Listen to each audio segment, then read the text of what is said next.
Hello calculus students, and welcome to the example video on an FRQ that involves us having to interpret context. In other words, there's just a ton of information given in this problem and we're supposed to analyze it and decide what to do with it. Okay. Now this is a calculated question, so there should not be a whole lot of manual by hand arithmetic to be done. It's just understanding the problem. So let's see, let's start. There is no snow on Janet's driveway when snow begins to fall at midnight. From midnight to 9 a.m., snow accumulates on the driveway at a rate modeled by f of t equals 7te to the cosine t cubic feet per hour. T is measured in hours since midnight, and she starts removing snow at 6 a.m. So one thing that we should highlight here, and you should highlight, is that we're talking about a rate. Okay? This function here is not the amount of snow, it is how fast the snow is falling at any particular moment in time since midnight. Okay? And this is the accumulation of snow on the driveway. Now, her removal rate, okay, so the rate g of t is how much snow she's removing at any particular, the rate at which she's removing. So from midnight to 6 a.m. she's doing nothing. From 6 a.m. to 7 a.m. she's removing it at a rate of 125 cubic feet per hour. So these numbers here are also rates. Okay? So that's important in the problem. Okay, A. How many cubic feet of snow have accumulated on the driveway by 6 a.m.? So in other words, we are going to have to use an integral. So A, the amount of snow that has accumulated, and what I'm going to mark here is this integral from 0 to 6 of f of t dt. Because this will give me the amount at t equals 6 minus the amount at t equals 0. Okay. So when we take the definite integral of a rate, we end up with the difference in the raw amount. Okay. Now it says that there is no snow on her driveway at midnight, so this amount here is 0. We can ignore that. And then for this number, what I would simply do is take this expression, put it into a calculator, and integrate between 0 and 6. Let your calculator do the work on this one for you, because again, this problem is a calculator question all about interpreting context. They're not interested in seeing if you could do arithmetic or even evaluate an antiderivative. It's just seeing if you understand how to use antiderivatives or derivatives.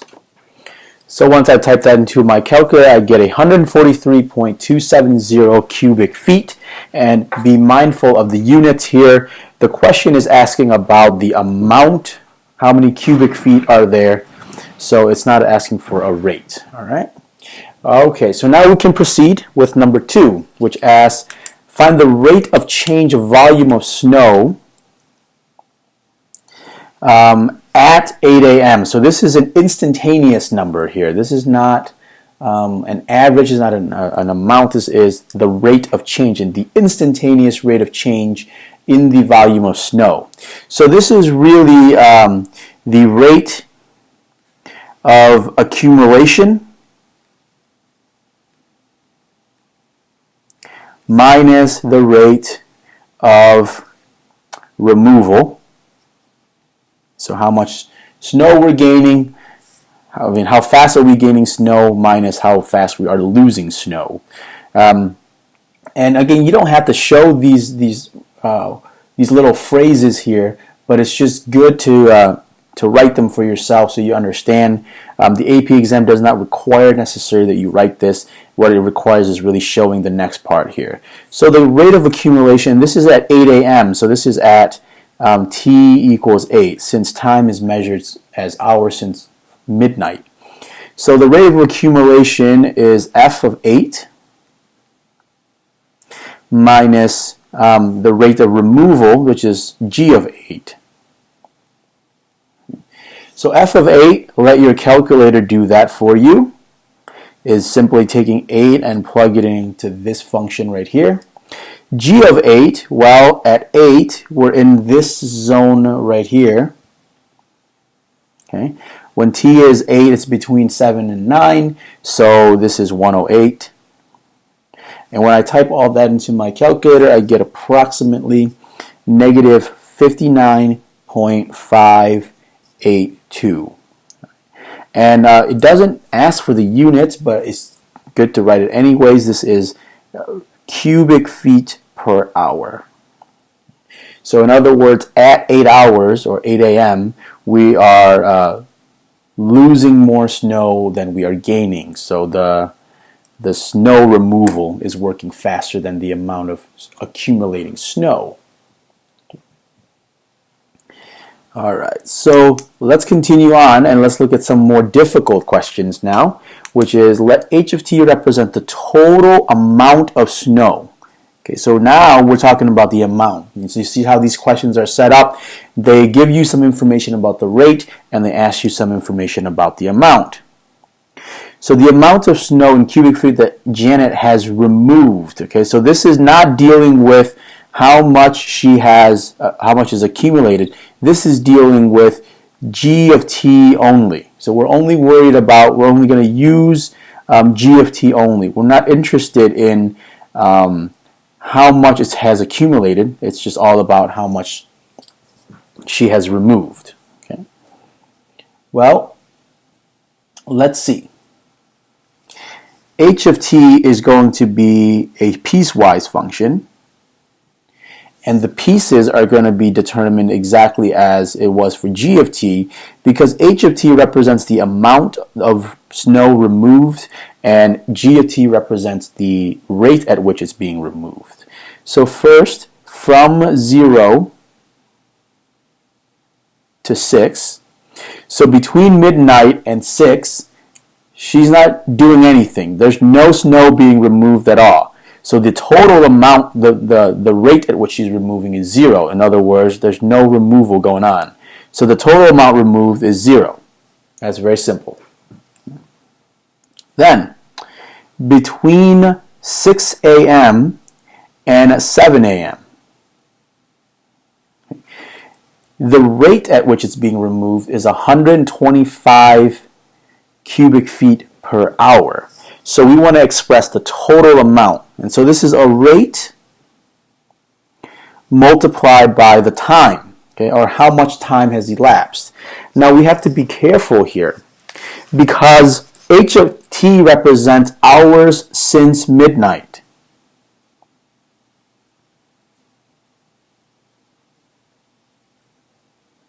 Okay. So it would be very wrong of us to simply say 125 times t.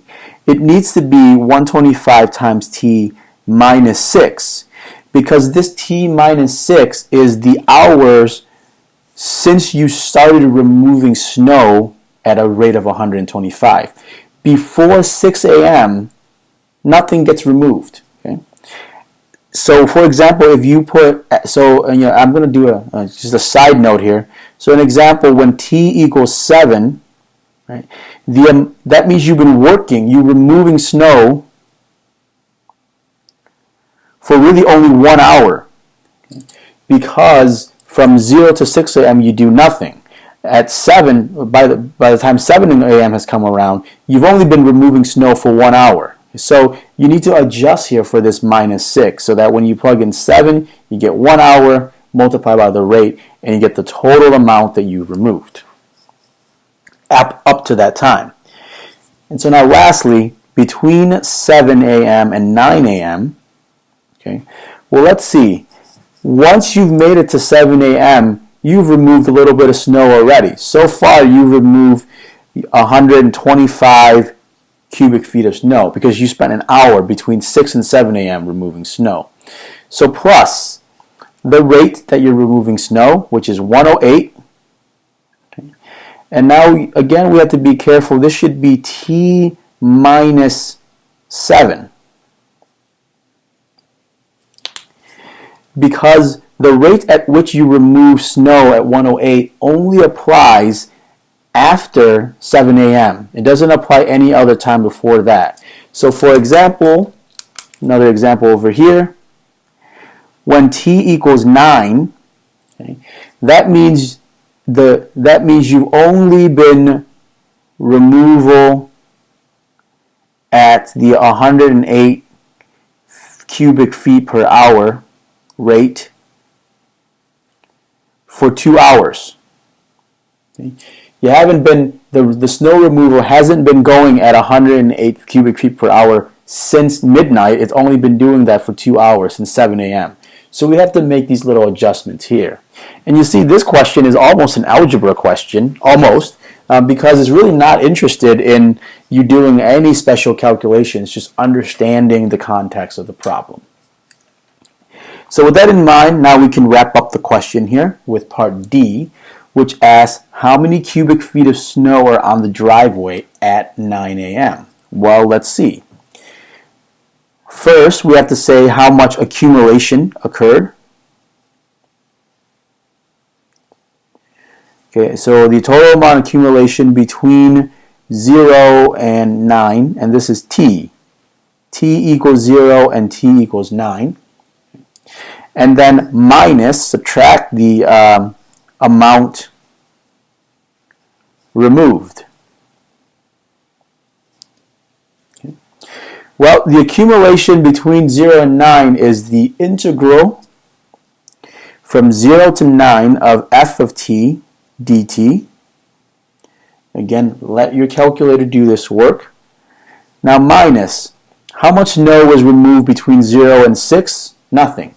How much snow was removed between 6 and 7? Well, you worked at 125 at a rate of, you removed at 125 cubic feet per hour times 1 hour, minus the amount of snow that you removed at 9, between 7 and 9. So we worked at a rate of 100, we removed at 108 cubic feet per hour for 2 hours.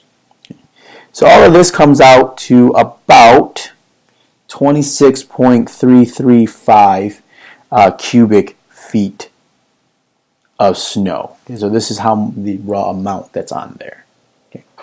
So there you have it, an example of an FRQ, and I think I got this done in under 15 minutes here with all the explanations of how you can use the context of a problem to really solve it, and just understanding when to take the derivative, when to take the integral, and what the integral and the derivative mean in that context. In this case, we're not even asked to do anything with the derivative. It's all integration and a little bit of algebra here. Okay. Well, that's it for this video. Thank you for watching. As always, if you need help, ask for it. Have a wonderful day.